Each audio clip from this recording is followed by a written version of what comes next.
Bendiciones a mis hermanos y hermanas, amigos y amiga, y mi amada audiencia que una vez más sintonizan esta programación apologética del Evangelio de Jesucristo con su pastor y doctor Nicanor González, y también representando nuestra incorporación The Good Samaritan Center Monastery Church, el Centro del Buen Samaritano, Iglesia Monasterio.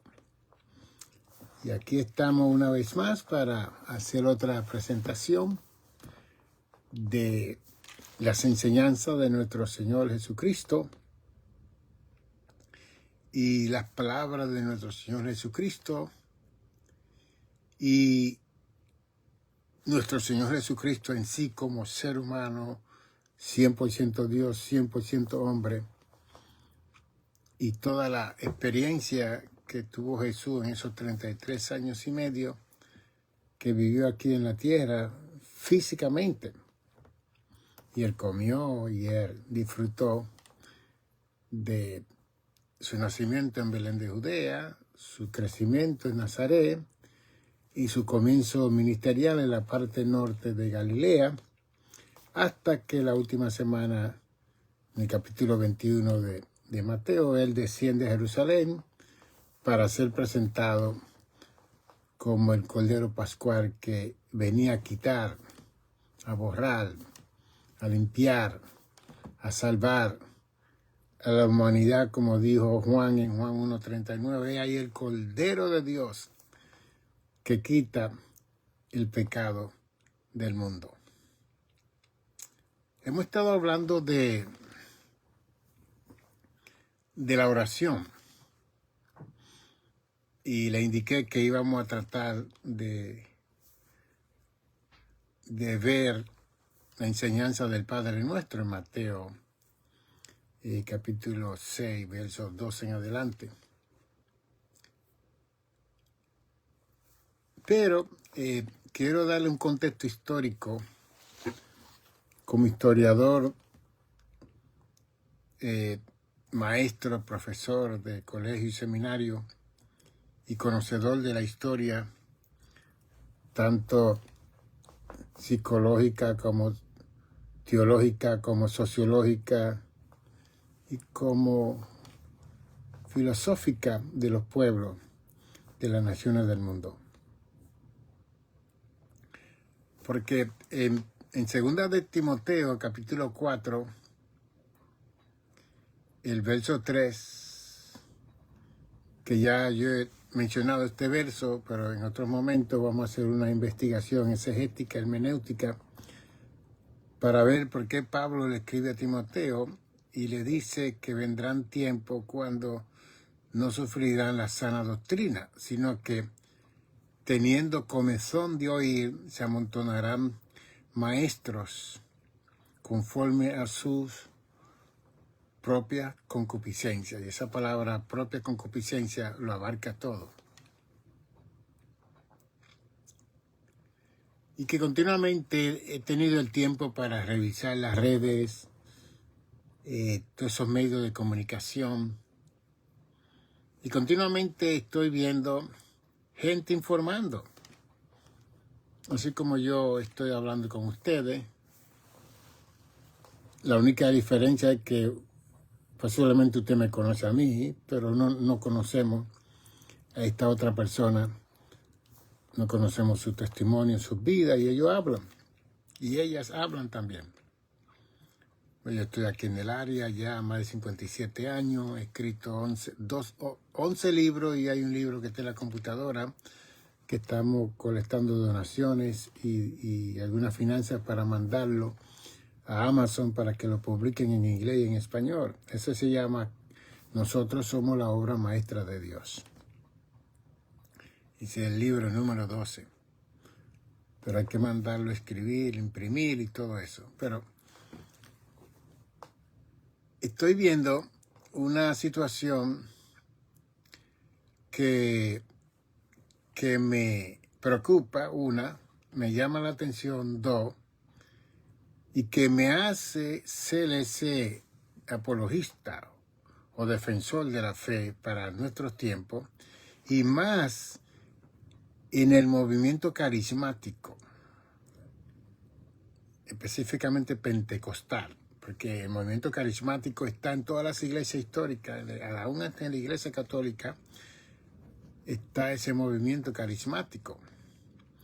Y cuando hablamos de carisma, estamos hablando de experiencia que la persona ha tenido con el Espíritu Santo.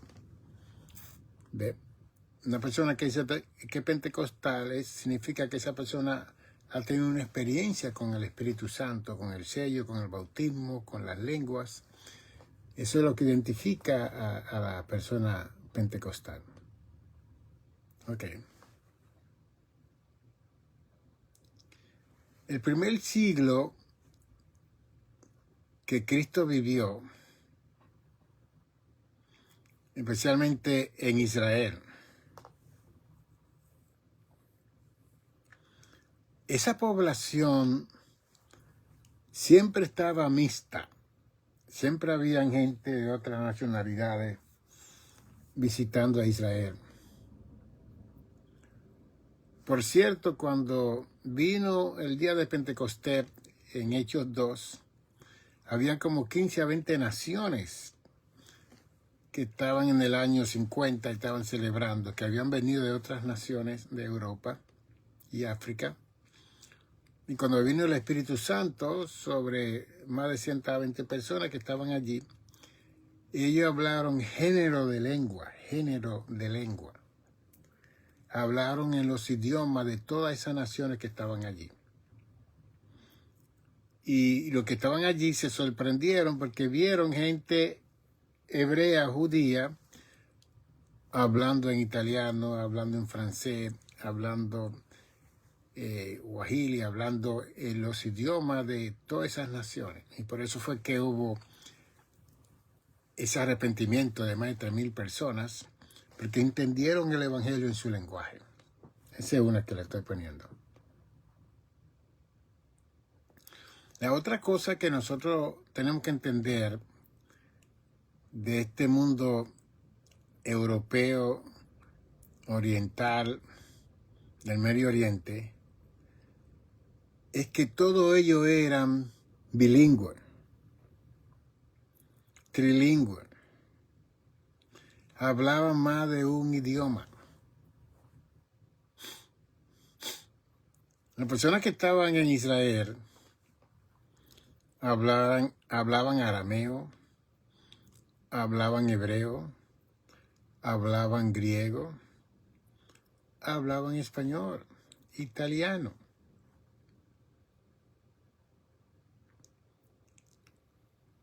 Y el único país que solamente quiere hablar un solo idioma, inglés, es Estados Unidos de América. Y que ese idioma viene de Shakespeare, de allá de Inglaterra, los cuales ellos vinieron aquí, Europa, huyendo de la opresión religiosa que había en Europa. Ellos vinieron corriendo para el 1621 aquí a los Estados Unidos. Y llegaron a la playa de Plymouth Rock, Massachusetts, como algunas 76 personas, y casi llegando a 100, y dedicaron este país a la cristiandad. Okay. Esa es otra historia. Pero hablando del primer siglo en Israel, toda la persona en Israel hablaba más de un idioma.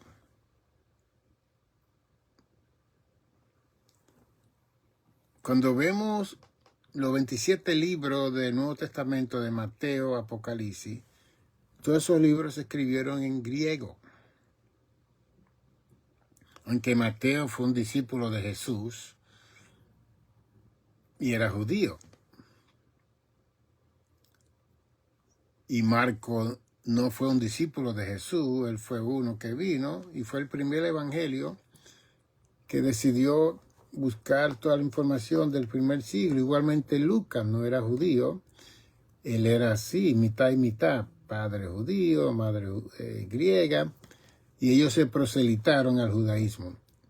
Pero de los 4 evangelios, solamente Mateo y Juan eran los discípulos de Cristo, literalmente, que estuvieron con Jesús 3 años y medio. Y le estoy dando esta introducción para que entendamos que el Antiguo Testamento, de Génesis a Malaquías, esos 39 libros se escribieron en hebreo, y hay mucha versión en arameo en el libro mayormente del profeta Daniel, porque Daniel tuvo mucho tiempo en Babilonia y todos esos lenguajes se combinaron tremendamente. Entonces, los judíos rechazaron el mesianismo de Jesús cuando Cristo vino a la tierra. Y lo rechazaron en una magnitud que decidieron matarlo, porque Cristo se convirtió en una amenaza a la ley de Moisés, a las posiciones de privilegio que ellos tenían con el pueblo. Y ellos, para mantener sus posiciones en la sociedad que vivía religiosamente, pues eliminaban todas las cosas que estaban en contra de lo que ellos practicaban. Y aquí entro yo como profesor, como teólogo, psicólogo, maestro, como usted me quiera ver a mí, para conocer que en el 1777 esta nación se liberó de la corona del rey de Inglaterra. 1776. Y se estableció la Constitución ya con Thomas Jefferson, escribió la Constitución. Pero la inmigración de Europa comenzó a surgir aquí en América. Imagínense que para el 1795 aquí lo que había era de 4 a 5 millones de personas en población. Y hoy tenemos 330 millones de habitantes aquí en América. En el primer siglo, tanto Juan el apóstol como Pablo el apóstol tuvieron que luchar contra los gnósticos. Y gnosis significa sabiduría, ciencia. Y ellos fueron una interrupción hasta que Pablo murió y hasta el día de hoy siguen siendo una interrupción al Evangelio de Jesucristo. Porque en Romanos 10, 9 y 10 dice que si confesares con tu boca que Cristo es el Señor y creyere en tu corazón, serás salvo. Y el verso 13 dice, todo aquel que invocar el nombre del Señor será salvo. En Lucas 19 y 10 dice que el Hijo del Hombre vino a buscar y a salvar lo que estaba perdido. En Romanos 5, 8 dice que Dios muestra su amor, que aun siendo nosotros pecadores, Cristo vino y murió por nosotros.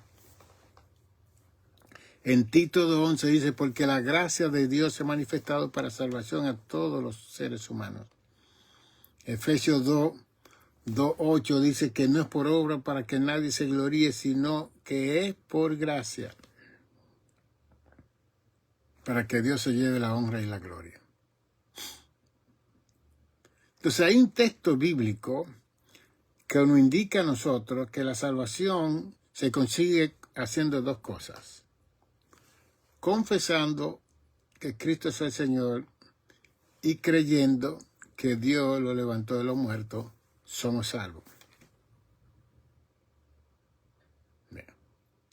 El ladrón de la cruz, que pertenecía a una pandilla de revolucionarios que querían darle un golpe de estado a Pilato, gobernador de Jerusalén, y a Herodes, que era el rey, le dijo a Jesús, acuérdate de mí cuando venga en tu reino. Y Jesús le dijo a ese, sin bautizarse, sin tomar clase, sin ir al instituto bíblico, sin ir a todos los servicios de la semana y durar unos cuantos meses para bautizarse, le dijo, hoy estará conmigo en el paraíso. La gente no lee la Biblia. Pero cuando los gnósticos se levantaron en el primer siglo, ellos comenzaron a cambiar todo el Evangelio de Jesucristo.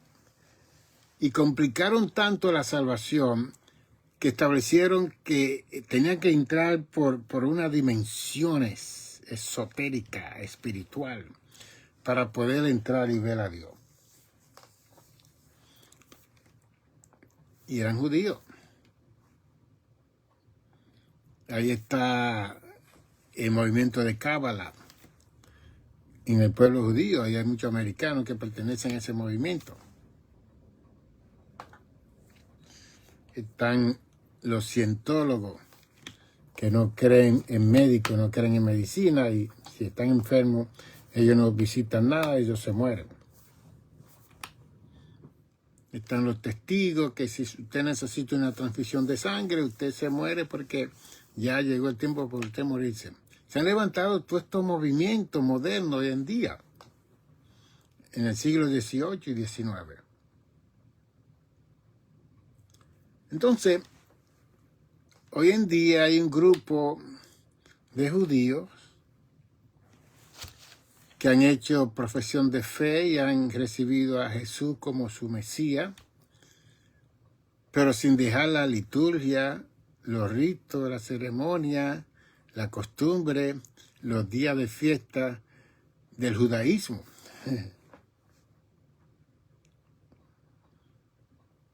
Y que toda persona que va a esta clase de iglesia mesiánica tiene que proselitarse para poder cumplir con todos los ritos, liturgia, ceremonia, costumbre que ellos siguen. Y a esa clase de personas yo le digo, lea la epístola de Gálatas, lea la epístola de Hebreo para ver si usted recibe alguna luz. Porque muchos de estas personas son gnósticos. Siguen con la misma enseñanza del primer siglo. Pero nosotros somos hispanos y nos avergonzamos de ser hispanos, de hablar español. Somos del Caribe, del Sur y Centroamérica, países que no están tan desarrollados y que los judíos siempre han querido ser cabeza y mandar. Y donde quiera que ellos están, esa es la meta de ellos. Y es triste ver iglesia hispana con una posición judaizante, que no aprecian la cultura. Yo estoy en contra de todas esas cosas. Que la cultura que Dios me dio es la cultura que Dios me dio y esa es la cultura que yo tengo que apreciar después que no viole los mandatos y la enseñanza de la palabra de Dios. Yo no tengo que inculturarme con otra cultura y con otra tradición y otra costumbre. Cada pueblo tiene su costumbre. Y yo como psicólogo puedo ver que hay muchas personas que no tienen identidad. Y es un problema de la niñez, un problema, trauma que tienen las personas, ¿no? Han crecido, pero ellos no saben quiénes son. Por eso yo escribí este libro, Conócete a ti mismo, físicamente, emocionalmente y espiritualmente. Porque lo más hermoso es cuando uno sabe quién uno es, uno va a apreciar lo que uno es. Y va a apreciar su cultura, su tradición, su costumbre, pero de nosotros.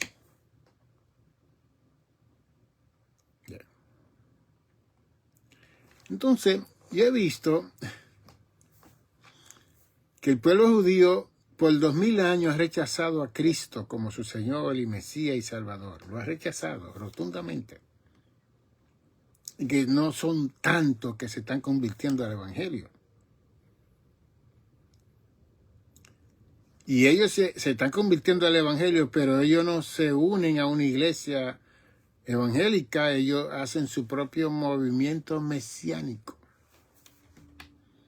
Y dentro de ese movimiento mesiánico, entonces está todos los rudimentos del judaísmo.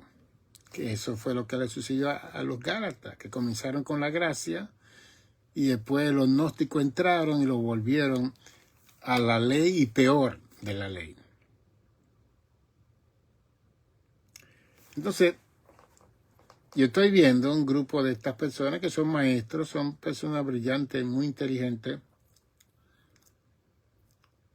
que toman la Biblia del Nuevo Testamento, porque el judío no acepta el Nuevo Testamento. Los asiris, de estos grupos ultra religiosos, ultra a la derecha, en todo el sentido de la palabra, ellos no aceptan el Evangelio porque no han aceptado a Cristo. Y quiero que usted entienda esto.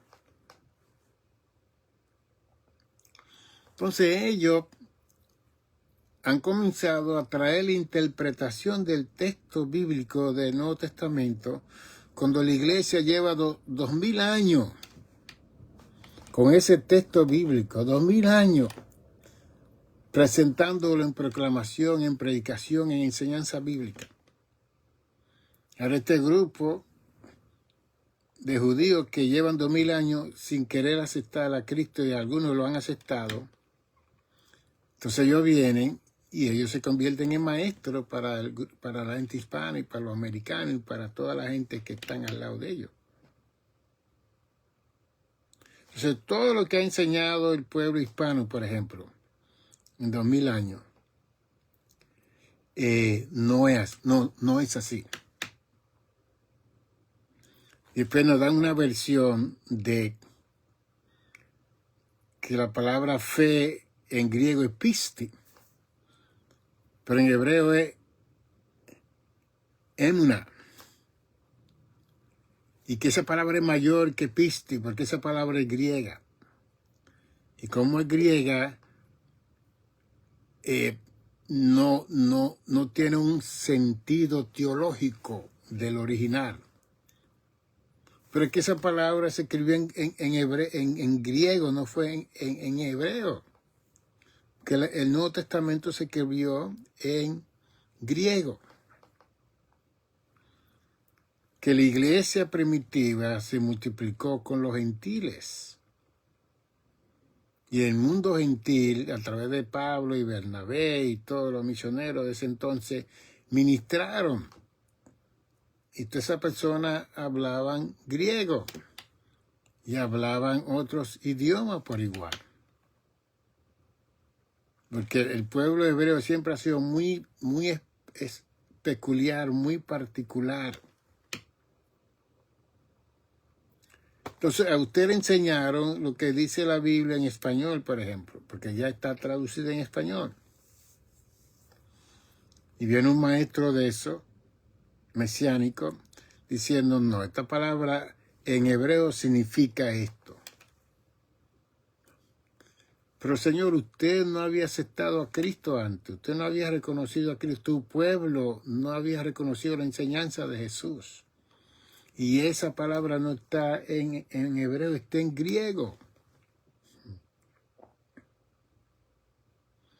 Lucas era judío, griego, Marco por igual, Tito, Timoteo, eran judíos griegos. Ellos tuvieron que proselitarse al judaísmo para ser aceptados, para que aceptaran su enseñanza. Que Timoteo y Tito eran hijos de Pablo espiritualmente. De como hay personas que han estudiado el Nuevo Testamento y dicen, por ejemplo, Santiago no escribió la epístola de Santiago. Eso dijeron en el seminario cuando estudiaba yo la maestría en divinidad. Porque aquí hay un hebreo perfecto y Santiago era judío.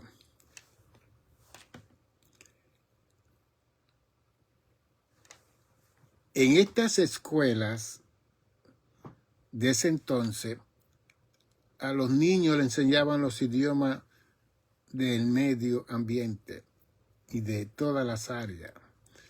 Porque la idea y la mentalidad del judío era que ellos iban a ser cabeza y que ellos iban a controlar al mundo. Entonces, ¿qué usted cree cuando los niños iban a la escuela? ¿Por qué usted cree que Pablo,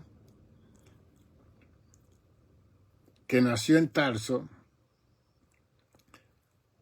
su papá vivía en Tarso, Saulo nació en Tarso? Cuando Pablo era un adolescente, su papá lo mandó a la escuela de Hillel, que era como una Columbia University, un Harvard University en aquel entonces. Y ahí Pablo aprendió idioma, y aprendió la ley, aprendió de todo. Porque si se quedaba en Tarso, que era una provincia y era un estado romano, porque Pompey para el año 60 había conquistado esta ciudad para el Imperio Romano. Y entonces al conquistarla, toda la gente que nacían ahí en Tarso tenían su ciudadanía garantizada de ser romano. Y por eso usted ve en la historia de Pablo que cuando un soldado lo quiere maltratar, él le dice, yo soy ciudadano romano. Y el ciudadano romano para el primer siglo tenía el privilegio de apelar a César, al presidente, al dictador, al emperador romano. Mira qué privilegio tenían los ciudadanos romanos. Y que ningún romano, ningún líder romano se podía casar con otra persona que no sea romana. Sin embargo, Julio César violó todas esas leyes porque él se enamoró de Cleopatra, la número 4, y se la llevó de Egipto para que fuese su esposa. Nadie le pudo hacer nada porque él era el dictador mayor, nadie podía tocar a ese hombre. Pero le estoy diciendo que si nosotros no conocemos la geografía, topografía, demografía, la población de ese tiempo, la dinámica de idioma que existía en aquel entonces, todo el mundo hablaba diferentes idiomas. Europa es el continente europeo. Se calculan algunos 50 países que hay en Europa. Las Naciones Unidas reconocen 44. Y el Vaticano es el más pequeño y lo consideran como un país, donde está el Papa. Y está dentro de Roma. Usted va a Europa, usted ve a la gente hablando alemán, francés, italiano, ruso, español. Porque el continente europeo se preocupó de enseñarle a todos los niños y todos los jóvenes todos los idiomas del área.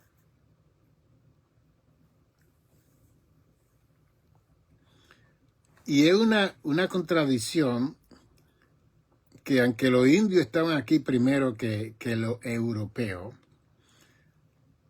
pero este país se engrandeció cuando vinieron los europeos aquí.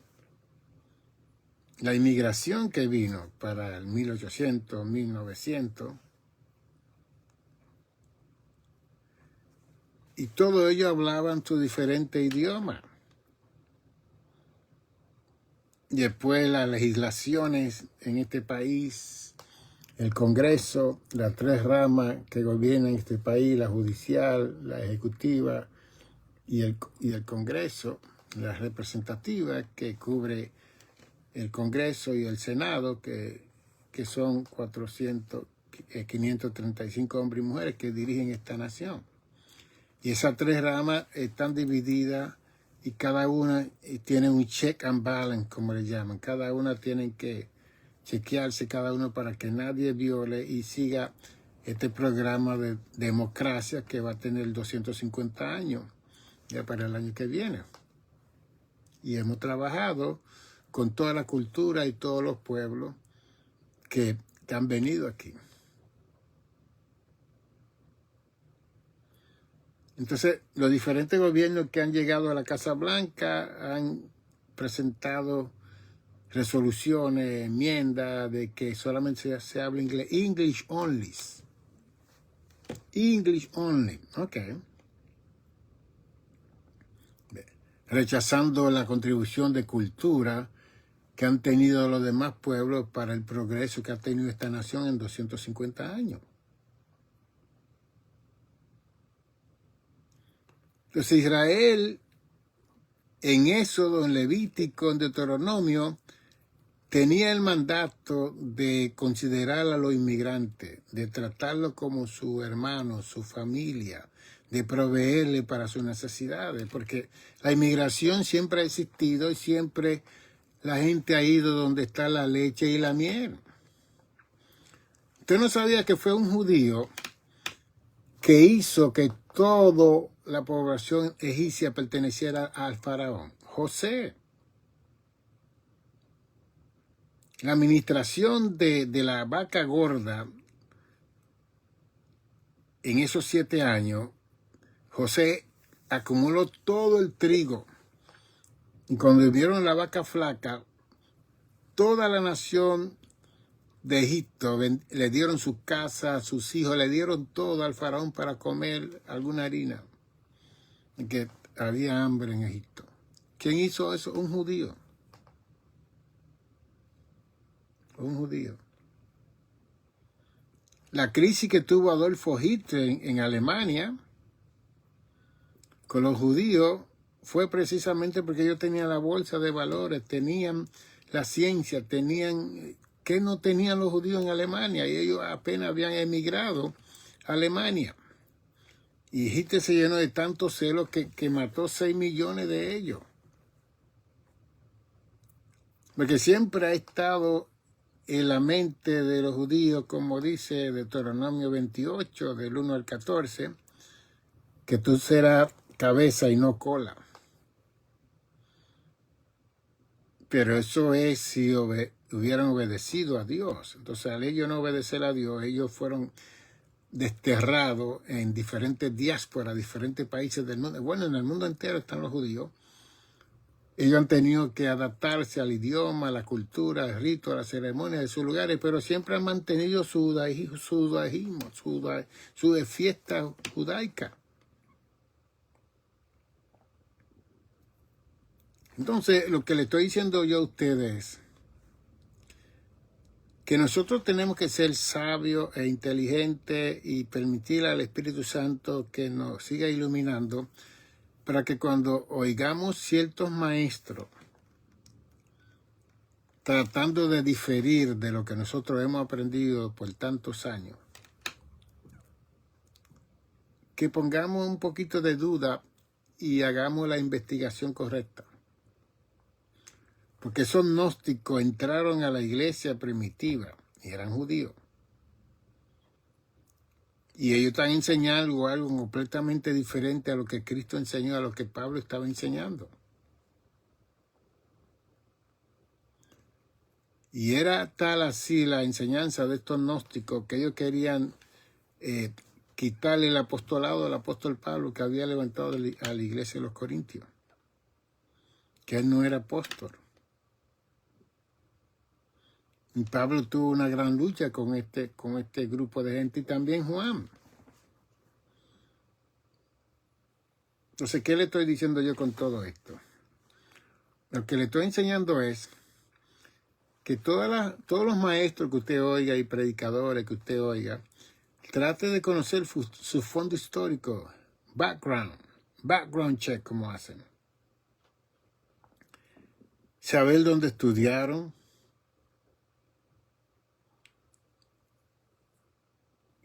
cuál es su doctrina,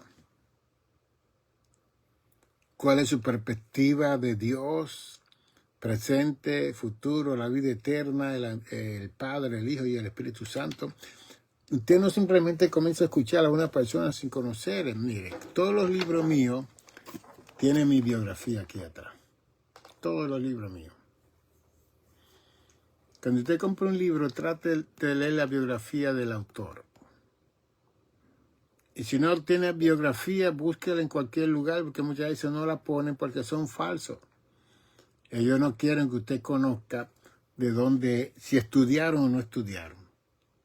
¿Ve? Por aquí hay siempre una breve biografía de mi persona, de mis estudios, del ministerio que Dios me ha dado por tantos años. ¿Ve? Y después está el tema hacia una teología de reflexión, de acción y reflexión pentecostal. ¿Ve? Y si quiere conectarse rápido con la información de un libro, lea la introducción, porque en la introducción es que se presenta todo lo que el escritor va a hablar. y puede leer la conclusión para ver si la introducción hace justicia a lo que él o ella intencionó hablar en ese libro. Le estoy enseñando como maestro para que seamos más perfectos nosotros. Y aunque a ese comezón de oír que Pablo habló en 2 Corintios 4, 3, 2 Timoteo 4, 3, y recuérdense que este comezón de oír son de maestros que andarán conforme a su concupiscencia. La concupiscencia es una multitud de pecados, de maldad en el corazón, motivos ulteriores que hay en esa persona. Ve.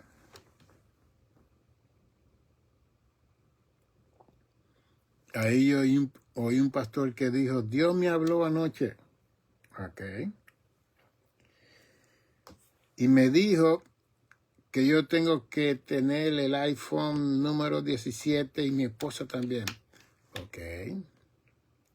Y también Dios me dijo que el dinero está aquí esta noche, la iglesia me lo va a dar. Ok.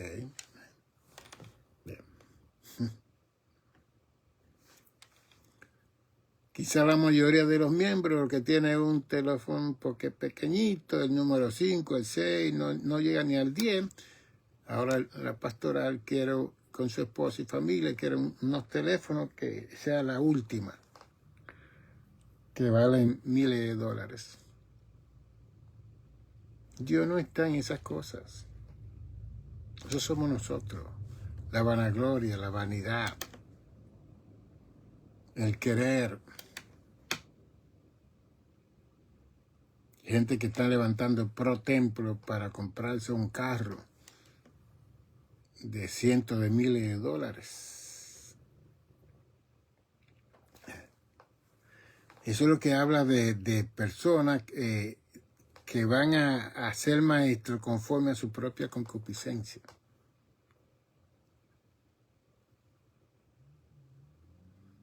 Entonces,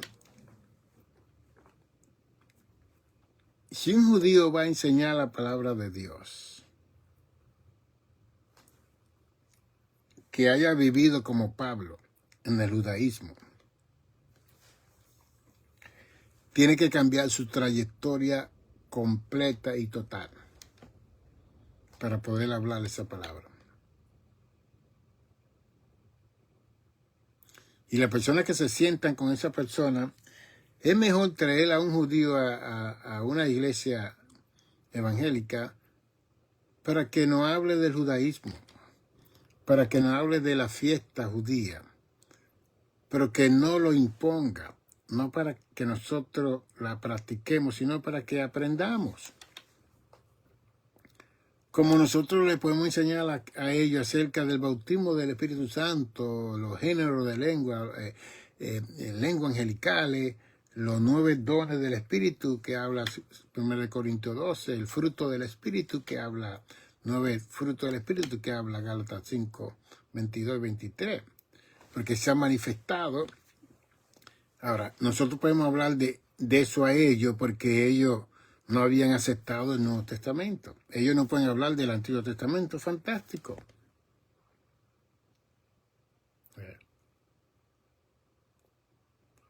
Entonces, sí hemos aceptado a Cristo como el Mesías, pero no podemos dejar los ritos, la liturgia, la ceremonia, la costumbre, la fiesta y todo lo que concierne el judaísmo. Es un problema.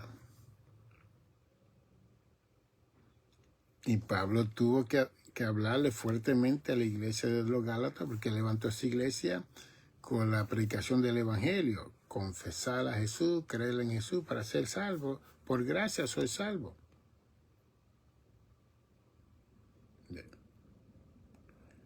Entonces por eso no quise entrar rápidamente a definir al Padre Nuestro, porque quiero contextualizar esto de una forma histórica.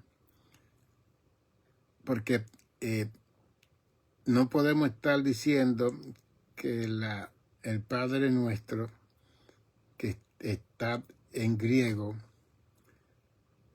y que Jesús hablaba todos los idiomas también. Bien. Siendo Dios en la tierra, ¿qué idioma él no hablaba? Si él es el creador de la raza humana. Y aunque las lenguas se dividieron en Génesis 11 con la Torre de Babel, todas esas lenguas las conoce Dios.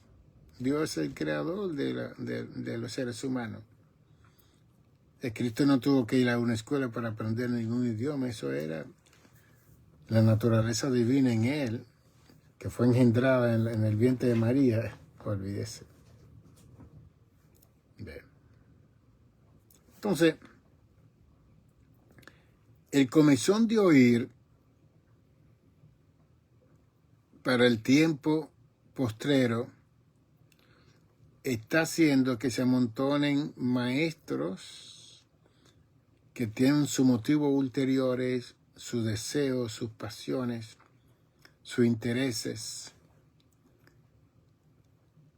para engañar, para hacerse ricos, porque viven para el vientre, viven para ellos mismos. Bien. Y yo sé que Dios nos ha llamado a ganarnos al mundo. Id y hacer discípulos, dice Mateo 28, 19 y 20, a todas las naciones, bautizándolo en el nombre del Padre, del Hijo y del Espíritu Santo. Id al mundo entero. Bien. Se ha establecido que cuando una iglesia llega a 100 miembros, ya eso es muy difícil para un pastor cubrir las necesidades de esos 100 miembros. Son muchos.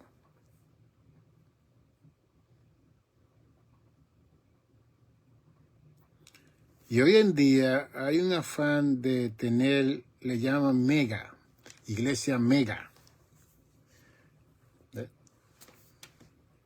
Supuestamente Joe Austin tiene 30,000 miembros y más, casi 40,000 miembros están hablando. Joe Austin, que su papá antes de morir le dejó 10,000 miembros a él para que él pastoreara. TDJ, que ya renunció a su posición en la casa del alfarero, le dejó su ministerio a su hija y el esposo de su hija, y supuestamente hay algunos 30,000 miembros en esa congregación. ¿Cómo usted cree que un pastor va a ministrar a 30,000 personas? ¿Cuándo? ¿Cómo? Si el pastor cuida a las ovejas, está con las ovejas, huele a ovejas, visita a las ovejas, está en su enfermedad, entierra a sus ovejas. Y yo he leído la historia de Joe Austin. Él no va a boda, él no casa a nadie, él no va a cementerio, él no va a velar muertos, nada de eso. Porque él tiene un comité de pastores que le pagan, que hacen eso. ¿Okay? Son artistas, predican una hora los domingos y le pagan más de $10 millones al año. A todos los libros que él tiene, pues tiene un salario de algunos $56 millones al año.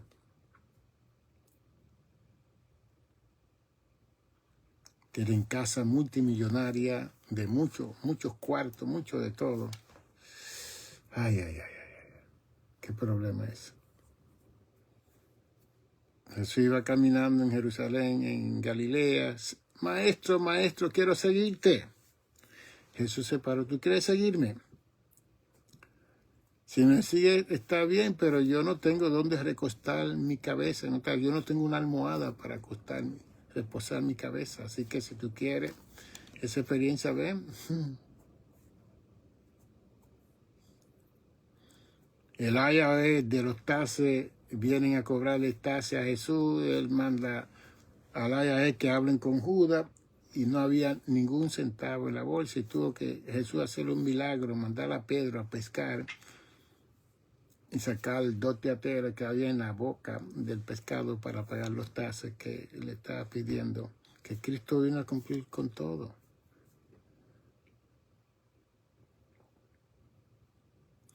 Entonces hay tanta de esta gente que viven para su concupiscencia que justifican toda esa gloria de finanza y de casa y de carro.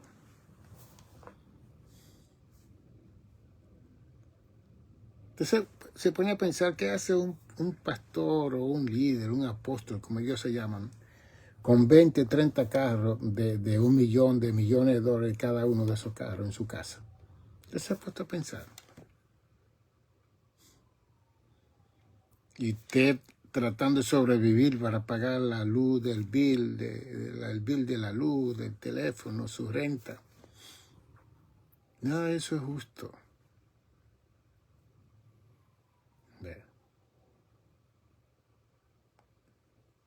Y Dios nos va a llamar a cuenta a cada uno de nosotros con la mayordomía que Dios nos permite tener y qué estamos haciendo con esa mayordomía.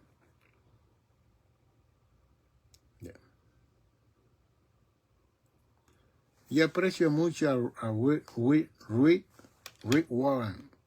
Ese fue el pastor de Seattle, Washington, que fue con un station wagon a esta ciudad hace 30, 40 años y levantó una iglesia increíble. Y Dios le dio esa habilidad de escribir ese libro, La vida con propósito, que varios años atrás ha sido el libro que más se ha vendido en toda la historia de América. Y yo he visto a este hombre 2 veces en la Asamblea de Dios, en las convenciones, hablándonos a nosotros. Él es bautista.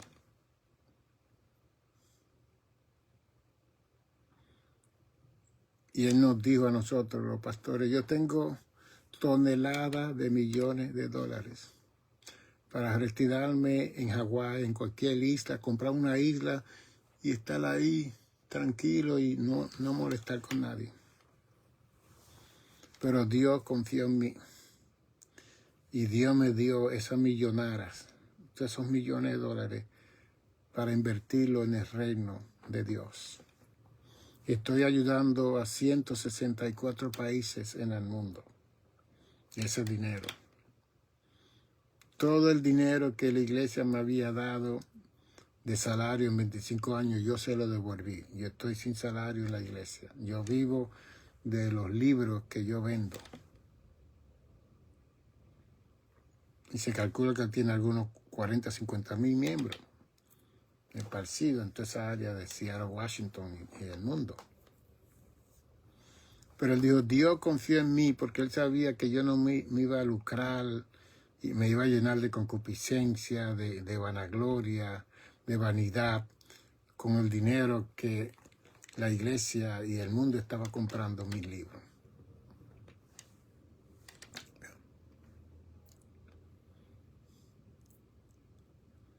Y algunos años atrás, su hijo de 27 años tomó un revólver y se voló la cabeza. Con toda esa gloria que tenía o que tiene Warren, mire la tragedia que él pasó de perder a su hijo, que era un líder de la iglesia. Tenía algunas situaciones mentales. Hay una historia ahí de psicología y parece que bebía algunos medicamentos y que la gente no entiende que hay algunos medicamentos que producen idealización de suicidio. Y a veces que los psiquiatras se los recetan a la gente, pero no les dicen los efectos secundarios. Yo he tenido que dar conferencias en las congregaciones que la gente se han quitado la vida. Y muchas veces es que cuando beben esos medicamentos, su mente, su brain deja de funcionar, su 100, deja de funcionar y lo que le viene es la idea de quitarse la vida. Entonces lo hacen en una forma inconsciente. Y es triste esa situación. Pues comenzamos diciéndole a ustedes que todo el pueblo de Israel era bilingüe. Sabía más de un idioma. Esa es una. Comenzamos diciéndole a ustedes que si vamos a interpretar el Padre Nuestro, hay que interpretarlo tal y como está en Mateo. para que nosotros tengamos la capacidad de recibir esa enseñanza que Jesús nos dio y que podamos nosotros crecer con esa enseñanza. Y no querer aprender otra cosa que no tienen que ver con la enseñanza propia, adecuada y apropiada que nos dejó Jesús, porque Jesús hablaba sencillamente, simplemente. Y que nos toca a nosotros que hemos llegado a estos tiempos saber los contextos históricos, como yo le estoy enseñando en este día a ustedes, para que veamos la situación. Porque en el año 340 a.C. se levantó un joven llamado Alejandro Magno. Y Felipe el IV era el rey de Macedonia, de Grecia, toda esa área por ahí. Y su padre le puso la mente más brillante de aquel entonces, Aristóteles, que era el gran filósofo, que ese hombre era un doctor que sabía de todo. Él fue el maestro de Alejandro el Grande. Y a los 33 años ya Alejandro el Grande había conquistado todo el mundo de aquel entonces.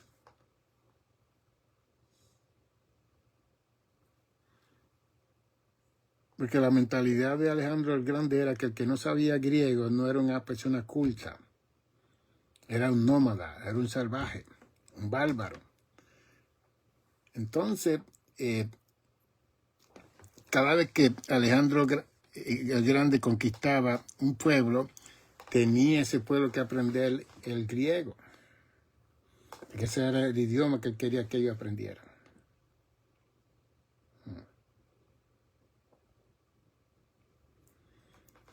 Y hubo un grupo de jóvenes que crecieron bajo ese imperio de Alejandro el Grande, que lo que sabían era griego,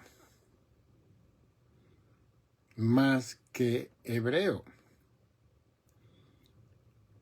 Y ahí es donde se establece 72 ancianos que se sentaron para traducir la Biblia hebrea, que era el Pentateuco, en griego, para que precisamente esa generación de judíos que estaban bajo el imperio de Alejandro el Grande le diera su propia escritura.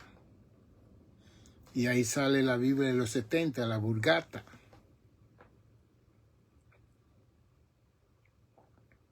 Entonces esa mentalidad del griego como el idioma, como el inglés, que ahora el idioma inglés es el idioma diplomático, que donde quiera que van quieren usar ese idioma para tratar con los asuntos diplomáticos de los países del mundo. Pues el griego era en aquel entonces, que la cuna de sabiduría y conocimiento vino de Grecia, con los grandes filósofos que se levantaron, comenzaron con Tales, Platón, Sócrates, Aristóteles, Zenón, todos esos grandes filósofos entre el 380 a.C. se levantaron en Grecia. Esa es la cuna de... Y esa gente establecieron unos esquemas filosóficos que hasta el día de hoy las universidades no han podido cambiarlo. Entonces yo le hablo de este contexto histórico para que nosotros sepamos que el mundo no es la casita donde usted vive, el apartamento donde usted está, o el cuerpo de líder donde usted va a adorar, a la iglesia donde usted va. Ese no es el mundo. Eso es parte del mundo, pero no es el mundo. Es vasto. Hay más de 220 y pico de naciones en el mundo. 8.2 billones de habitantes en el mundo. Cada cultura tiene su tradición, su costumbre, su forma, su método, su sistema de hacer las cosas. Usted no va a un país para cambiar esa cultura. Usted tiene que proselytizarse y ser parte de lo que se está haciendo en ese lugar. Parece que para ir de misionero a cualquier lugar usted tiene que conocer la cultura donde usted va a ministrar. el Distrito Hispano del Este tiene una escuela que se llama Omega Vega, que es una escuela misionera que usted va ahí por un año entero y le enseñan cómo ser un misionero en cualquier país del mundo. Y después, en la práctica, hacen viajes para ir a esos lugares para que usted ponga en práctica lo que usted aprendió y después le dan una certificación. Gloria a Dios por eso. Búsquelo en Google, Omega Vega. Quizá usted quiera aprender para ser misionero, no necesariamente en otro país, en su vecindario puede ser misionero. En su comunidad puede ser misionero. Porque en Hechos 1:8 dice, y recibiréis poder cuando haya venido sobre vosotros el Espíritu Santo y me seréis testigos en Jerusalén primero. Después en Judea, que es el vecindario, alrededor de Jerusalén, y después por todo el mundo, que son las otras naciones y los otros pueblos. Pero todo eso tiene su dinámica, porque usted está casado, tiene hijos. No crea que Dios lo va a mandar para Egipto o para Arabia y usted deja a sus hijos y su esposa abandonados, si es hombre o mujer. Dios no hace esas cosas, eso son cosas de nosotros que queremos usar eso como excusa para salir de matrimonio, dejar. No, eso es otro problema psicológico de las personas. Conozcamos la cultura de los pueblos, que a mí me encanta conocer a otros pueblos. Me encanta ver los documentarios de los pueblos y la forma que ellos hacen las cosas. Me encanta. Mejor que una película. Mejor que una novela. Mejor porque uno así conoce los demás pueblos. Y no ve la necesidad que hay en todos estos pueblos y cómo ellos funcionan, esas capacidades. Que somos una raza humana creada por Dios a su imagen y semejanza. No hay grande ni pequeño, no hay color, no hay raza, no hay lenguaje, no hay cultura. Somos una raza humana con la necesidad del Creador que nos salve, como Jesús lo hizo hace 2000 años atrás. Queremos que usted siga escuchando esta programación y que podamos seguir aprendiendo. Aquí yo siempre le presento lo que nosotros tenemos. La hoja suelta, donde está el QR,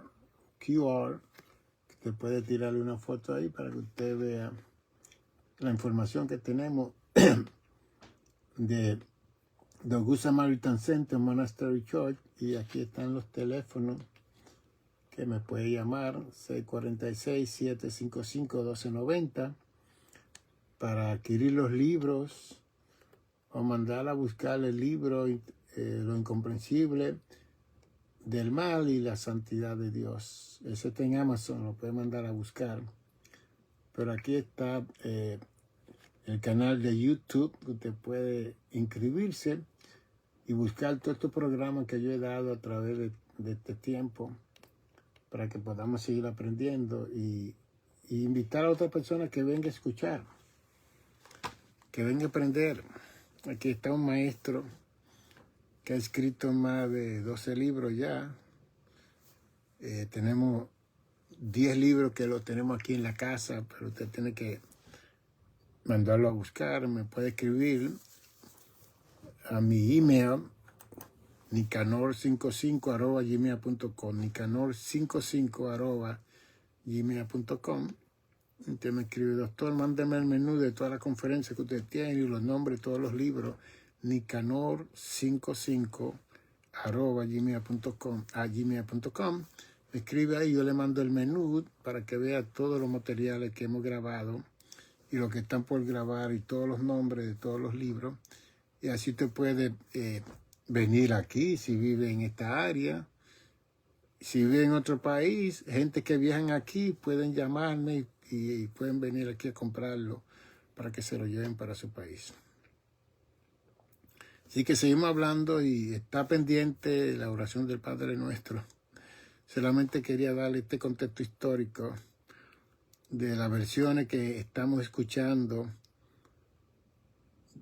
de otras gentes que están desmintiendo el Nuevo Testamento con el escrito griego y quieren entrar el hebreo en esos lugares cuando el Nuevo Testamento se escribió en griego